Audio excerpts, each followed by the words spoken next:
Hello guys, in this video I'm going to show you how to check your payout history on the Airbnb app. But first of all, I just want to mention, please don't forget to subscribe to my channel, because at 10,000 subscribers I'm going to show you my whole YouTube revenue statistics and my growth strategy, how to make money online. So let's jump into it. First, open the Airbnb app, then go to your profile section, which is on the bottom right corner of the screen,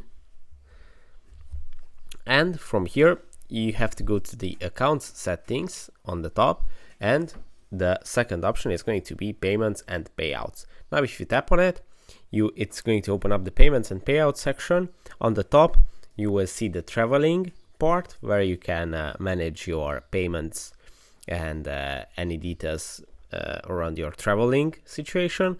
And below that, at the hosting section, you can manage your payouts, tax info, and you can see your transaction history, which is the thing that we are looking for right now. You just have to tap on it and it's going to show you a complete list of payouts that you received from Airbnb. And on the right side of the screen, if you switch here, you will see the upcoming payouts that are on the way on your Airbnb account. So that's pretty much it for this video. I hope it was helpful for you. If it was, please consider subscribing, and see you in the next one. Bye bye.